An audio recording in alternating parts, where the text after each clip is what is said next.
Hi, my name is Adam Robles, and I wanted to do a video today responding to an article that was published by 9Marks. I like 9Marks, it's a good blog in general. But unfortunately, this particular article I don't think is very helpful, and it's on the issue of white supremacy and race in the church. And the reason why I wanted to do this video is because I want to, the pastor who wrote the article, I think he was a pastor at the time, but I'm not 100% sure. He's a pastor now. But in the beginning, he prays and he hopes that this leads to a graceful and authentic conversation. And so I hope this will be graceful. I hope this will be authentic. And you know, there are a few themes in the points that he makes that I have an issue with, and so I want to go through some of the points that he has. There's a bunch of them, but there's only a few that I want to cover.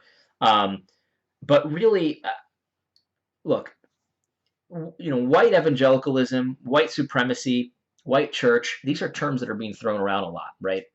And they're so often not even defined. And because the definitions are kind of vague, lots of people, white people in particular, look at these things as an attack almost. And I don't think that they should necessarily always look at someone talking about the white church or the white evangelicalism as an attack. I don't think that's always what's intended.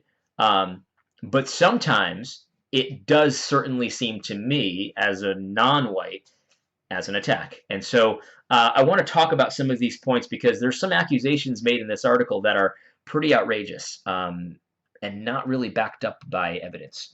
And so I would hope that, Isaac, if you ever watch this video, that you would take this in a gracious way, and hopefully, we can, move this conversation forward by maybe changing up some of the things some of the tactics that you use in this article. So let's switch to the screen here. Here's the article. Isaac Adams, Why White Churches Are Hard for Black People. And again, the question is, what is a white church? White church is not a biblical definition, right? So in the Bible, it talks about one church, and in that church, there are different ethnicities. That's definitely in the Bible. So every tribe, every tongue, every nation, but it's one church. It's not ever divided in this way. So the question is, what is a white church? Is it a church with a white pastor? I don't know. Is it a church with majority white people? I don't know. I don't think it is, because there's a few things in this article that kind of hint that that's not the case. So what is a white church? I don't know. I have two suspicions. I think one thing it could be is any church that's not explicitly ethnic. So if it's not a black church or an Asian church or a Hispanic church, then it's a white church. That could be one of the things. Or another thing I think is potentially even more probable is a white church is just any church in a suburban culture. But again, these are just ideas. I don't know, because it's not defined in the article. And so, Isaac, one thing I would do, and I hope you don't mind if I speak directly to you. One thing I would do is define my terms a lot better, so that it would lead. I mean, if you define this term, it would lead to a lot more understanding, I think. So that's where I wanted to start. So let's just talk about this, right? So he's going to list a few of these, and I'm going to skip some of them, but I'm going to go through most of them, or some of them. And he talks about a couple of reasons why white churches are hard for black people. So let's start, right here. White churches are hard for black people because many white brothers and sisters don't work against, much less acknowledge racism, whether subtle or blatant. Meanwhile, the world readily admits that white supremacy resounds today and that subtle racism skulks in ways more difficult to discern. Let's just start here. I don't think that this is true at all, because white brothers and sisters, wherever they acknowledge racism, they work against it, right? So they work against racism where they acknowledge it. The issue at hand is that in our culture today, and including in the secular culture, which I think is what he's referring to here when he says the world, there are lots of things that people call racist that a lot of white brothers and sisters, and not just white brothers and sisters, Hispanics and black brothers as well, would say that they aren't actually racist. So there's this idea that there's this white supremacist structure that is everywhere and pervasive, and um, lots of people just don't agree. So why would they work against something that they don't even agree is actually there? So I think, like, you know, it's a little bit unfair to say that white brothers and sisters don't work against racism. No, they do. They just don't agree that it's everywhere where a lot of people say it is. I also find it weird that he wants to say, well, the secular, even the secular world admits this. That's a weird point to make in a Christian article. The secular world says a lot of things that aren't true. And not only that, but, you know, I could just as easily turn this around and say, well, yeah, lots of even secular people deny that there's this rampant white supremacy and racism everywhere, because lots of secular white people do deny it. So this is, things like that don't really advance the conversation at all. Let's continue here. White churches are hard for black people because lots of white people have privileges blacks don't. I mean, really? What privileges do white people have in white churches that black people don't? Here's one thing he points out. Whites have privileges to ignore issues that haunt and hurt black people, issues which black people cannot ignore. That's the accusation. And again, I don't think this is fair.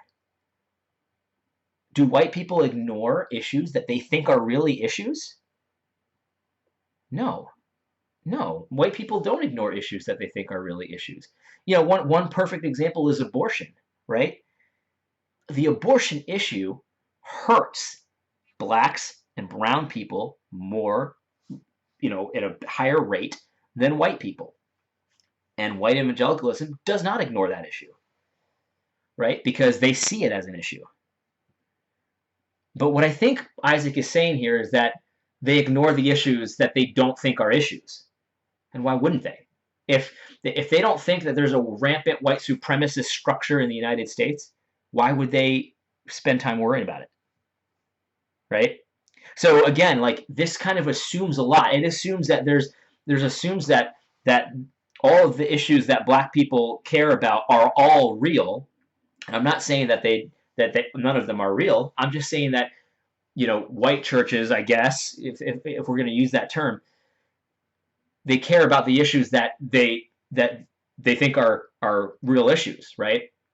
And also, I don't think it's uncommon for white people to care about issues that affect white people more than other issues. I think that's just human nature, right? Because, you know, I care about all kinds of different issues. You know, I see, you know, violence in the Middle East, and I care about that. I want to stand against it. But if you look at where I spend most of my time planning and plotting and working against injustice, it's with things that are close to me. And that doesn't mean I ignore those issues, but I don't do a whole lot about it. So I don't do a whole lot about the violence in the Middle East because I can't. There's nothing I can do about it. It's so far away from me. But the issues that affect me personally and my family, I spend a lot more time worrying about and thinking about. So, and you know, and you just go out in circles, right? So I spend a lot of time worrying about my family. I spend a good amount of time worrying about my church and my community. I spend a little bit less time worrying about my nation. I spend much less time. So as you kind of go out and the things that are less, you know, impacting you, it's just human nature to spend less time worrying about them. So, you know, you can call that a privilege, I guess, but black people have that privilege too, right? I mean, black people can ignore issues that affect white people more than them. I don't know. I'm not really sure, you know, what the point is here. I'm going to skip a few of these. Let's move on here. Here we go. This one I wanted to talk about for sure. So I'm going to read this whole section here. White churches are hard for black people because gospel unity ain't always gospel unity. Some whites assume that befriending someone who is culturally the same yet physically different is necessarily gospel unity. Sometimes that's true, depending on the circumstances. Other times there's a selection bias for the sake of tokenism, not Calvary. Thus goes the defense, I have a black friend. White churches are hard for black people because blacks are often only seen as the other. Black people still fight to be embraced as people who bear the same image of God as our white brothers and sisters. Some whites, speak of their churches becoming multi-ethnic once other ethnicities come. But acting as if your church has no ethnicity or is ethnically neutral makes blacks feel that your church isn't for them.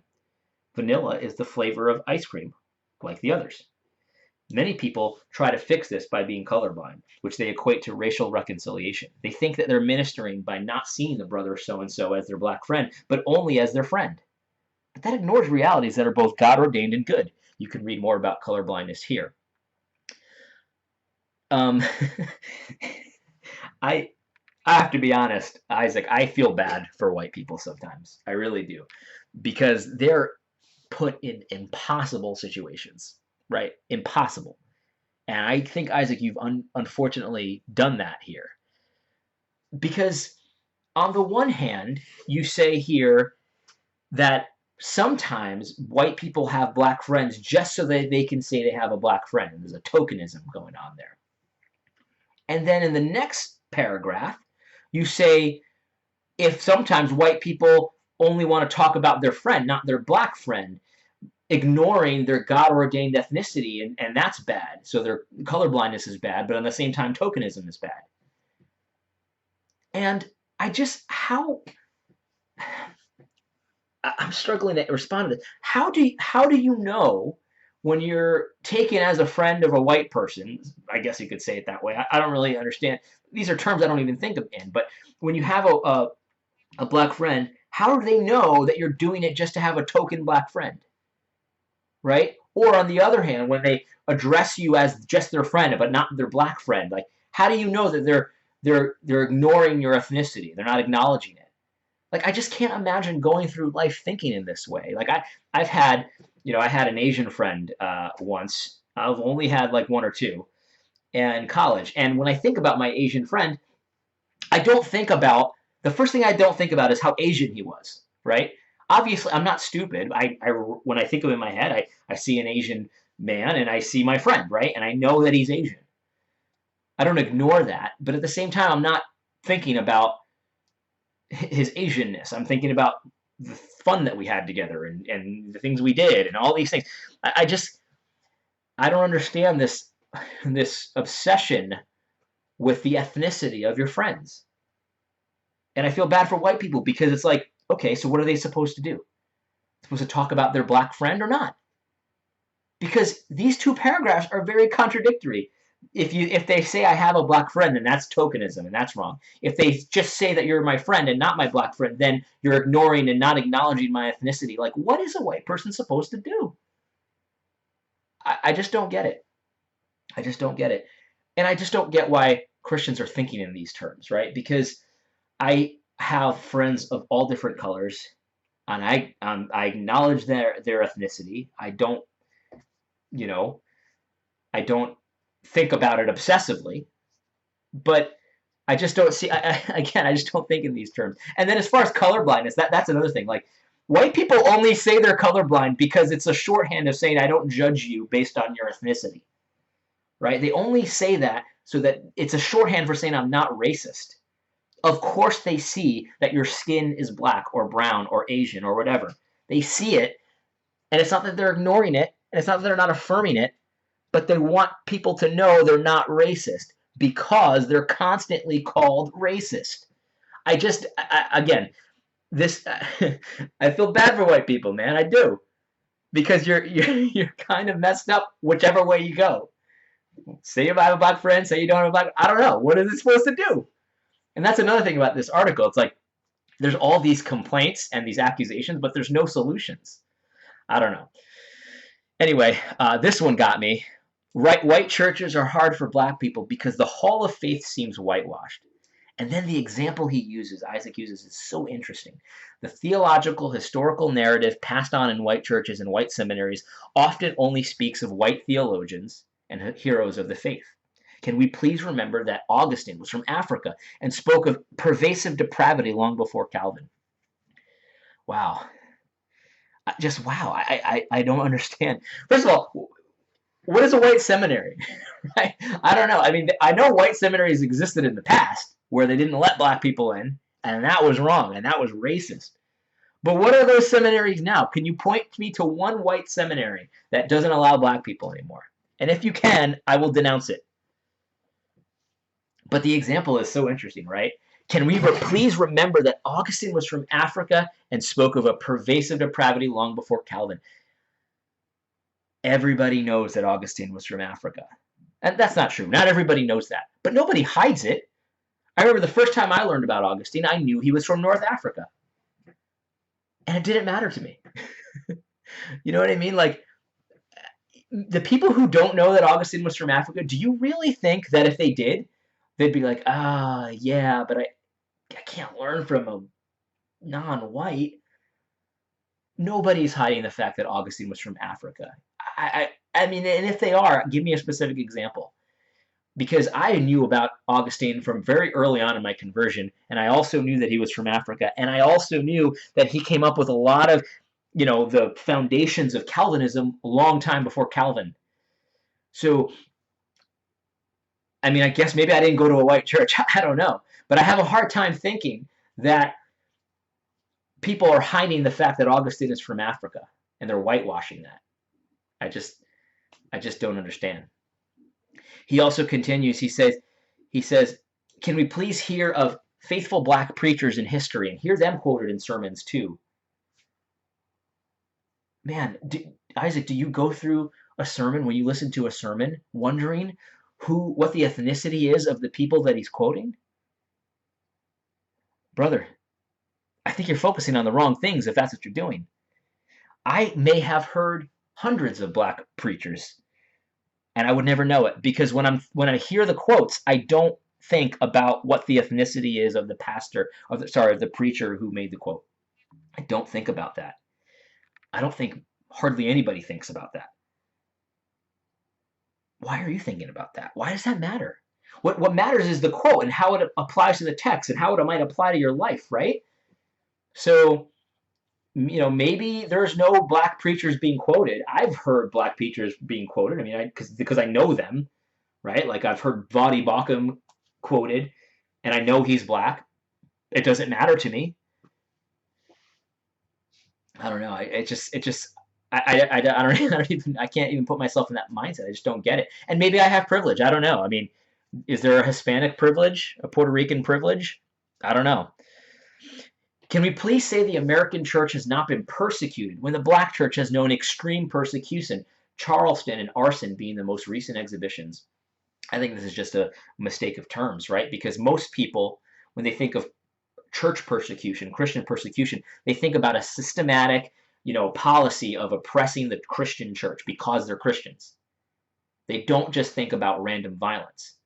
Because Charleston was violent and awful, and but was it persecution? I mean, I don't know. It just seemed like one guy that wanted to kill black people. Evil. But is it persecution? I'm not sure. I mean, it depends on how you define persecution, but that just seems kind of like a weird thing to say. This next one is the reason why I wanted to do this video. White churches are hard for black people because black sisters are seen as second class. Wow. What an accusation. In white churches, black sisters are seen as second class.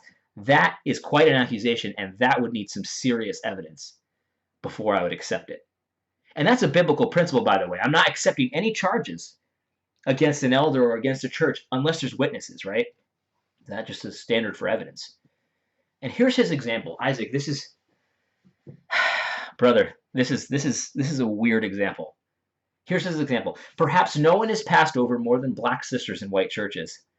They're rarely asked out on dates, if ever. Brothers have told them I'm just not attracted to black women, and as a result, they've felt ugly. And this makes me sad, man. It really does, because, if I was the pastor of one of these black ladies and she told me that she felt ugly because no white people ask her out on dates, man, I would feel for her, man, because she's got her self-worth and her value all twisted up, because you don't have value and you're not beautiful because white people like you.